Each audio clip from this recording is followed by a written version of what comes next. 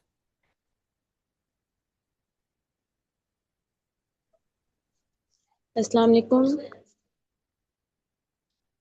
I have to ask the question that what is the best institution of Islamic institution for Islamic studies in Pakistan?